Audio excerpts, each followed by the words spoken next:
ವಿಶೇಷ ಕಾರ್ಯಕ್ರಮಕ್ಕೆ ಮತ್ತೊಮ್ಮೆ ಸ್ವಾಗತ ವೀಕ್ಷಕರೇ. ಇವತ್ತು ನವೆಂಬರ್ 14 ಮಕ್ಕಳ ದಿನಾಚರಣೆ. ಈ ಪ್ರಯುಕ್ತ ಹಾಸ್ಯದ ಹೊನಲಿನ ಜೊತೆಗೆ ಮಕ್ಕಳ ಭವಿಷ್ಯದ ಬಗ್ಗೆ ಕೆಲವೊಂದು ಚಿಂತನೆಗಳನ್ನು ಕೊಡುವಂತಹ ಪ್ರಯತ್ನ ನಾವು ಮಾಡ್ತಾ ಇದ್ದೀವಿ. ಪುತ್ತೂರಾಯರು ಇನ್ನಷ್ಟು ಹಾಸ್ಯದ ಹೊನಲ ಜೊತೆಗೆ ಚಿಂತನೆಯನ್ನ ನೀಡ್ತಾರೆ. ಬನ್ನಿ ನೋಡೋಣ. ಪುತ್ತೂರಾಯರು ಈಗಾಗಲೇ ತಂದೆ ತಾಯಿಯ ತೊಳಲಾಟದ ಬಗ್ಗೆ ಹೇಳಿದ್ರಿ. ಆದ್ರೆ ತಂದೆ ತಾಯಿಗೆ ಎಷ್ಟು ಜವಾಬ್ದಾರಿ ಇರುತ್ತೋ ಅಷ್ಟೇ ಜವಾಬ್ದಾರಿ ಶಿಕ್ಷಕರಿಗೂ ಇರುತ್ತೆ. ಅದ್ರ ಮೊದಲು ತಂದೆ ತಾಯಿಗಳು ಇನ್ನೊಂದಷ್ಟು ವಿಚಾರ ಹೇಳಿಬಿಡ್ತೇನೆ. ಯಾಕಂದ್ರೆ ನೋಡಿ, ಈಗಿನ ಹೈಫೈ ಸೊಸೈಟಿಯಲ್ಲಿ ಪಾಪ ಮಗುಗೆ ಏನಾಗ್ಬಿಟ್ಟಿದೆ ಅಂದ್ರೆ, mummy is in the tub, daddy is in the club and ಅಣ್ಣ ಇದ್ರೆ ಅಣ್ಣ is in the club pub, ಸಿಗುದೇ ಇಲ್ಲ. ಇಂತಹ ಪರಿಸ್ಥಿತಿಯಲ್ಲಿ ಏನಾಗ್ಬಿಟ್ಟಿದ್ದಾರೆ, ಆ ಅವಿಭಕ್ತ ಕುಟುಂಬ ಇಲ್ಲದ ಕಾರಣ ಮಗುವಿಗೆ ಅದು ಒಂಥರ ಅವ್ರನ್ನ ಹ್ಯಾಂಡಲ್ ಮಾಡೋದು ಬಹಳ ಕಷ್ಟ ಆಗುತ್ತೆ. ಇನ್ನು ಅದಕ್ಕೋಸ್ಕರ ನಾನು ಹೇಳ್ತಾ ಇದ್ದೇನೆ, ಪೇರೆಂಟ್ಸ್ಗೆ ಕೈ ಮುಗಿದು ಹೇಳ್ತಾ ಇದ್ದೇನೆ, ಆದಷ್ಟು ಮಟ್ಟಿಗೆ ವಿಭಕ್ತ ಕುಟುಂಬಗಳಿಗೆ ಅನಿವಾರ್ಯ. ಆದರೂ ಕೂಡ ನೀವು ಸ್ವಲ್ಪ ಸಂಬಂಧಿಕರ ಬಗ್ಗೆ ಅವರ ಬಗ್ಗೆ ಸಂಪರ್ಕ ಇಟ್ಕೊಂಡು ಮಕ್ಕಳಿಗೆ ಹೇಳಿಸ್ಕೊಡ್ಬೇಕು.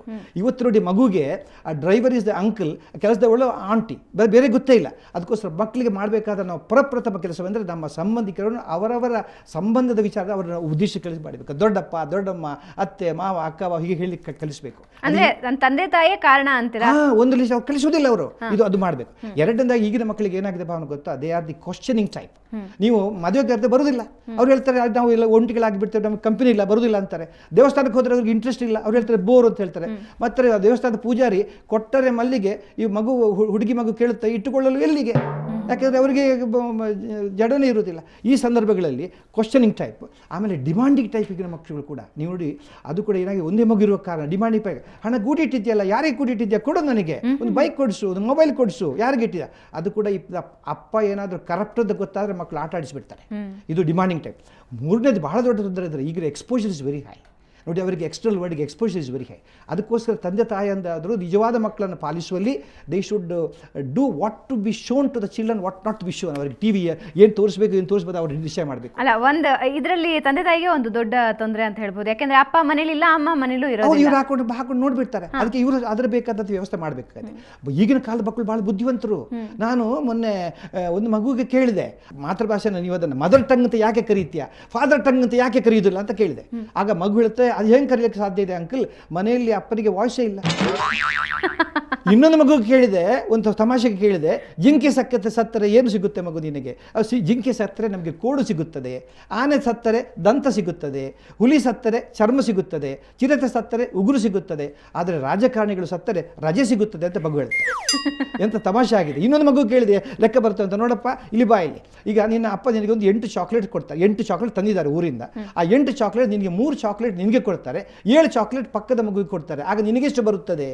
ಆಗ ಮಗು ಹೇಳುತ್ತೆ, ಅಂಕಲ್ ಅಂಕಲ್, ಆಗ ನನಗೆ ನನ್ನ ಅಪ್ಪನ ಮೇಲೆ ಸಂಶಯ ಬರುತ್ತದೆ ಅಂತ ಹೇಳ್ತಾರೆ.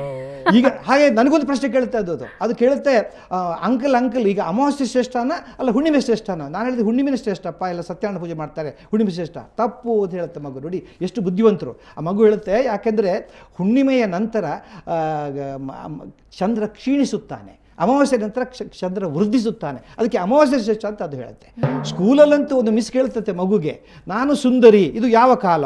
ಆಗ ಮಗು ಹೇಳುತ್ತೆ, ಮಿಸ್ ಮೇಡಮ್ ಇದು ಭೂತಕಾಲ ಅಂತ ಹೇಳ್ತಾರೆ. ಇನ್ನೊಂದು ಮಿಸ್ ಕೇಳ್ತಾರಂತೆ, ವರ್ತಮಾನಕ್ಕೂ ಭೂತಕಾಲಕ್ಕೂ ವರ್ತಮಾನ ಕಾಲಕ್ಕೂ ಭವಿಷ್ಯ ಕಾಲಕ್ಕೂ ಒಂದು ಉದಾಹರಣೆ ಕೊಡು. ಆಗ ಮಗು ಹೇಳುತ್ತೆ, ಸರ್ ವಿವಾಹ, ಮದುವೆ, ವಿವಾಹ, ವಿಚ್ಛೇದನ, ಇದು ಉದಾಹರಣೆ ಆಗಿ ಅಂತ. ಈಗಿನ ಕಾಲದಲ್ಲಿ ಮಕ್ಕಳಿಗೆ ಪಾಪ ಈ ಟೀಚರ್ಸ್ ಅಂದರೆ ಕೂಡ ಸ್ವಲ್ಪ ಅಂಥ ಒಂದು ಗುರುಶಿಸ್ತ ಚೆನ್ನಾಗಿಲ್ಲ. ಯಾವುದೋ ಒಂದು ಸ್ಕೂಲಿಗೆ ಬೆಂಕಿ ಬಿದ್ದು ಬಿಡ್ತಂತೆ. ಬೆಂಕಿ ಬಿದ್ದ ಕೂಡಲೇ ಏನಾಯಿತು, ಎಲ್ಲ ಮಕ್ಕಳು ಹೊರಗೆ ಬಂದರು, ಬಂದುಬಿಟ್ಟು ಆಟ ಆಡ್ಲಿಕ್ಕೆ ಶುರು ಮಾಡಿದ್ರು. ಪಾಪ ಮೇಷ್ಟ್ರುಗಳ ಹೊರಗೆ ಬಂದು ಪಾಪ ಹೆಡ್ ಮಾಸ್ಟರ್ಗೆ ಭಾಳ ದುಃಖ ಆಯಿತು, ಮುಖ್ಯೋಪಾಧ್ಯಾಯರಿಗೆ. ಯಾಕೆಂದರೆ ಒಂದು ಸ್ಕೂಲ್ ಉರಿತಾ ಇದೆ, ಎರಡನೇದು ಈ ಮಕ್ಕಳು ಆಟ ಆಡ್ತಿದ್ರೆ ಅದನ್ನು ಸೆಲೆಬ್ರೇಟ್ ಮಾಡ್ತಾ ಇದ್ದಾರೆ, ದುಃಖ ಆಯಿತು. ಅಷ್ಟೊತ್ತಿಗೆ ಒಂದು ಮಗು ಮಾತ್ರ ಭಾಳ ಚಿಂತೆಯಾಗಿ ಹೀಗೆ ಕೂತ್ಕೊಂಡಿದ್ದದ್ದು ಮೂಲೆಯಲ್ಲಿ, ಭಾಳ ದುಃಖದಿಂದ. ಆಗ ಮುಖ್ಯೋಪಾಧ್ಯಾಯ ಮಗುವನ್ನು ಕರೆದು ಕೇಳಿದಂತೆ, ಯಾಕಪ್ಪ ಚಿಂತೆ ಮಾಡ್ತಾ ಇದ್ದೀಯ? ನನಗೆ ಗೊತ್ತು ಇವರೆಲ್ಲ ಕಳ್ಳರು ಆಟ ಆಡ್ತಾ ಇದ್ದಾರೆ, ನಗ್ತಾ ಇದ್ದಾರೆ, ನೀನೊಬ್ಬ ಮಾಡ ತುಂಬ ಒಳ್ಳೆ ಹುಡುಗ, ಏನು ಹೆದರಬೇಡ, ಆದಷ್ಟು ಬೇಗ ನಾವು ಮತ್ತೆ ಸ್ಕೂಲನ್ನು ಕಟ್ಟಿಸಿ ಶಾಲೆ ಆರಂಭಿಸ್ತೇವೆ ಅಂತ ಹೇಳಿದಾಗ ಆ ಮಗು ಹೇಳುತ್ತೆ, ಸರ್ ನಿಮ್ಮ ತಲೆ ಸರ್, ನಾನು ಅದಕ್ಕೆ ಬೇಜಾರು ಮಾಡ್ತಾ ಇಲ್ಲ. ಯಾಕೆ ಬೇಜಾರು ಮಾಡ್ತಾ ಇದ್ಯಾ? ಈ ನೋಡಿ ಸ್ಕೂಲಿಗೆ ಬೆಂಕಿ ಬಿತ್ತಲ್ಲ, ಹೌದು, ಆಗ ಎಲ್ಲ ಮೇಷ್ಟ್ರುಗಳು ಹೊರಗೆ ಬಂದುಬಿಟ್ರು. ಇಂತಹ ಒಂದು ಜುರುಷ ಸಂಬಂಧ. ಈ ಕಾರಣಕ್ಕಾಗಿ ನಾನು ನಿಮಗೆ ಹೇಳಬೇಕಾಗಿದ್ದು, ಮಕ್ಕಳ ಹೆತ್ತವರ ಒಂದು ಜವಾಬ್ದಾರಿಗಳು ಒಂದು ಹತ್ತಿದ್ದು ಸಣ್ಣದಾಗಿ ಹೇಳ್ತೇನೆ. ಒಂದು, ಮಕ್ಕಳಿಗೆ ಭಾವನ ಮುಖ್ಯವಾಗಿ ಮಕ್ಕಳಿಗೆ ಒಳ್ಳೆಯ ಆಹಾರವನ್ನು ಕೊಡಬೇಕು. ಅದು ಕೂಡ ಸಮತೋಲನ ಆಹಾರ, ಬ್ಯಾಲೆನ್ಸ್ಡ್ ಡಯಟ್. ಯಾಕಂದರೆ ಮಕ್ಕಳ ಆಹಾರ ಇದ್ದರೆ ಅದು ಪಿಷ್ಟ, ಪ್ರೋಟೀನ್ಸ್, ಸಸಾರಜನಕ, ಕೊಬ್ಬು, ಲವಣ, ಖನಿಜಾಂಶ, ಒಳ್ಳೆ ನೀರಿಲ್ಲದೆ ಕೊಡಿರಬೇಕು. ಈಗಿನ ಮಕ್ಕಳಿಗೆ ಆಹಾರ ಕೊಡ್ತಿಲ್ಲ, ಕೆಲವು 3 ದಿನ ಕೊಡ್ತಾ ಇಲ್ಲ. ನಾನೊಂದು ಮೊನ್ನೆ ಪಕ್ಕದ ಮಗು ಕೇಳಿದೆ, ನಿಮ್ಮ ಇವತ್ತು ಏನಮ್ಮ ನಿಮ್ಮಲ್ಲಿ ಅಡಿಗೆ ಅಂತ. ಆಗ ಮಗು ಹೇಳ್ತೆ, ಅಂಕಲ್ ನಮ್ಮಲ್ಲಿ ಇವತ್ತು ಅನ್ನ ಸಾರು. ಸರಿ ನಿನ್ನೆ ಏನಿತ್ತು? ನಿನ್ನೆ ಸಾರು ಅನ್ನ. A mountain of rice and river of saaru is not a balance diet. ಈ ಕಾರಣಕ್ಕಾಗಿ ಒಳ್ಳೆ ಆಹಾರ ಕೊಡಬೇಕು ಒಂದು. ಆಮೇಲೆ ಎರಡನೇದಾಗಿ ಒಳ್ಳೆಯ ಅವರಿಗೆ ಅಭ್ಯಾಸಗಳನ್ನು ತಿಳಿಸ್ಕೊಡ್ಬೇಕು. ಸ್ಪೆಷಲಿ ಮ್ಯಾನರಿಸಮ್ಸ್, ಸಭ್ಯತೆ, ಸೌಜನ್ಯತೆ ಮಕ್ಕಳಿಗೆ ಹೇಳಿಕೊಡ್ಬೇಕು ನೀವು. ಶಿಸ್ತು, ಹಾಗೆಯೇ ಸ್ವಚ್ಛತೆ, ಮನೆ ಕೆಲಸ ಮಾಡುವಂಥದ್ದನ್ನು ಹೇಳಿಕೊಡ್ಬೇಕು. ಅದು ಬಹಳ ಮುಖ್ಯವಾದ ಕೆಲಸ. ಇನ್ನೂ ಬಹಳ ಮುಖ್ಯವಾಗಿದ್ದು ಭಾವನ ಹೇಳಬೇಕು, ಮಕ್ಕಳಿಗೆ ಹೆತ್ತವರು ಕೊಡಬೇಕಾಗಿದ್ದು ಪ್ರೀತಿ. That works like a tonic.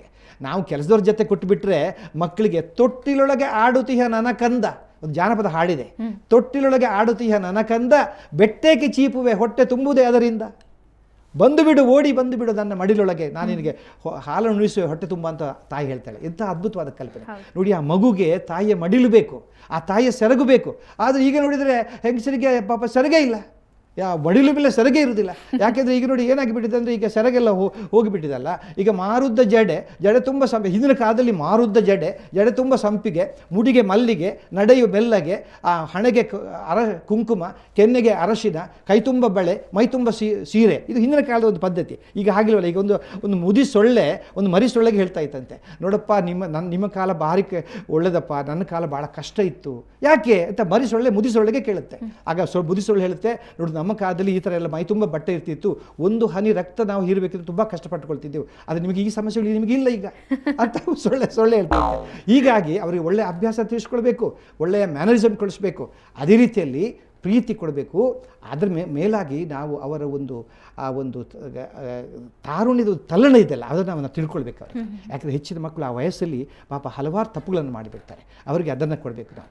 ಮುಖ್ಯವಾಗಿ ಬಹಳ ಮುಖ್ಯವಾಗಿದ್ದು ಭಾವನೆ ನಾನು ಹೇಳಬೇಕಿತ್ತು, ಮನೆಯಲ್ಲಿ ಸಂಸ್ಕಾರಯುತವಾದ ವಾತಾವರಣವನ್ನು ಕಲ್ಪಿಸೋದು ಅದು ಹೆತ್ತವರ ಕರ್ತವ್ಯ. A cultural atmosphere. ಶಿಕ್ಷಣ ಬೇರೆ, ಸಂಸ್ಕಾರ ಬೇರೆ. ಶಿಕ್ಷಣ ಶಾಲಾ ಕಾಲೇಜಿಂದ ಬರಲಿ, ಅದೇ ಸಂಸ್ಕಾರ ಮನೆಯಿಂದ ಬರಬೇಕು, ಹೆತ್ತವರಿಂದ ಬರಬೇಕು. ನೋಡಿ, ಸುಶಿಕ್ಷಿತರೆಲ್ಲ ಸುಸಂಸ್ಕೃತರಾಗಬೇಕ ಅರ್ಥ ಇಲ್ಲ, ಸುಶಿಕ್ಷಿತರಾಗಿದ್ದೂ ಇಲ್ಲ. ಈ ಕಾರಣಕ್ಕಾಗಿ ಮಕ್ಕಳಿಗೆ ಶಿಕ್ಷಣದ ಸಂಸ್ಕಾರ ಕೊಡಬೇಕು, ಅದು ಹೆತ್ತವರ ಕರ್ತವ್ಯ. ಅದು ಹೇಗೆ ಅಂದರೆ ಮಕ್ಕಳೆದುರು ಕೆಟ್ಟ ಶಬ್ದಗಳ ಪ್ರಯೋಗ ಮಾಡಬಾರ್ದು. ಅವರು ಅದನ್ನೇ ಕಲ್ತ್ಕೊಂಡು ಬಿಡ್ತಾರೆ. ಕಲ್ತ್ಕೊಂಡು ಬಿಟ್ಟು ನಿಮ್ಮ ಹೆತ್ತವರ ಬಗ್ಗೆ ಅವರಿಗೆ ಒಂದು ಲೋ ಒಪಿನಿಯನ್ ಬರುತ್ತೆ. ಎರಡದಾಗಿ ಮಕ್ಕಳೆದು ಜಗಳ ಆಡಬಾರ್ದು. ಪಾಪ ಜಗಳಾಡದ ಹೆಂಡತಿ ಇಲ್ಲವೇ ಇಲ್ಲ. ಈ ಆದರ್ಶ ದಂಪತಿಗಳನ್ನೋದು ಎಲ್ಲ ಬುರುಡೆ. ಆದರ್ಶ ದಂಪತಿಗಳಂದ್ರೆ ನಿಮ್ಗೆ ಗೊತ್ತಿಲ್ಲ, ಕುರುಡ ಗಂಡ ಕಿವುಡಿ ಹೆಂಡತಿ, ಇವರೇ ಆದರ್ಶ ದಂಪತಿಗಳು, ಯಾರು ಇಲ್ಲವೇ ಇಲ್ಲ. ಆದರೆ ಒಂದು ಮಾತೇನೆಂದರೆ, an husband and wife can fight but not a father and a mother. ಈ ಕಾರಣಕ್ಕಾಗಿ ಯಾವುದು ಮಗುಗೆ ಲೇಟಾಗಿ ಬಂತಂತೆ, ಸ್ಕೂಲಿಗೆ ಲೇಟಾಗಿ ಬಂತಂತೆ. ಆಗ ಮಿಸ್ ಕೇಳ್ತಾರೆ, ಯಾಕೆ ತಡವಾಗಿ ಬಂದೆ? ಆಗ ಮಗು ಹೇಳುತ್ತೆ, ಆಂಟಿ ಮಿಸ್ ಮೇಡಮ್, ಇವತ್ತು ಮನೆಯಲ್ಲಿ ಅಪ್ಪ ಅಮ್ಮ ಜಗಳಾಡ್ತಾ ಇದ್ರು. ಅಯ್ಯಯ್ಯೋ, ಅಪ್ಪ ಅಮ್ಮ ಜಗಳಾಡೋದಕ್ಕೂ ನೀ ತಡವಾಗಿ ಬರೋದಕ್ಕೂ ಏನು ಸಂಬಂಧ? ಸಂಬಂಧ ಇದೆ ಮಿಸ್ಸು. ಏನಂದರೆ ಅವ್ರು ಎಷ್ಟು ಜೋರಾಗಿ ಜಗಳಾಡ್ತಿದ್ರು ಅಂದರೆ, ನನ್ನ ಒಂದು ಶೂ ಅಪ್ಪನ ಕೈಲಿತ್ತು, ಇನ್ನೊಂದು ಶೂ ಅಮ್ಮನ ಕೈಲಿ ತಾನೆ, ಯಾಕೆ ಬರ್ತದೆ? ಇದ್ರ ಬಗ್ಗೆ ನಿಮ್ಮ ಜೊತೆ ಇನ್ನಷ್ಟು ಮಾತಾಡ್ತೀನಿ. ವೀಕ್ಷಕರೇ, ಇಂತಹದ್ದೇ ಹಾಸ್ಯದ ಹೊನಲಿದೆ. ಅದರ ಜೊತೆಗೆ ಮಕ್ಕಳ ಬೆಳವಣಿಗೆಗೆ ಸಮಾಜದ ಪಾತ್ರ ಏನಿದೆ ಇದ್ರ ಬಗ್ಗೆ ತಿಳ್ಕೊಳ್ಳೋಣ. ಅದಕ್ಕೂ ಮುಂಚೆ ಒಂದು ಚಿಕ್ಕ ವಿರಾಮ.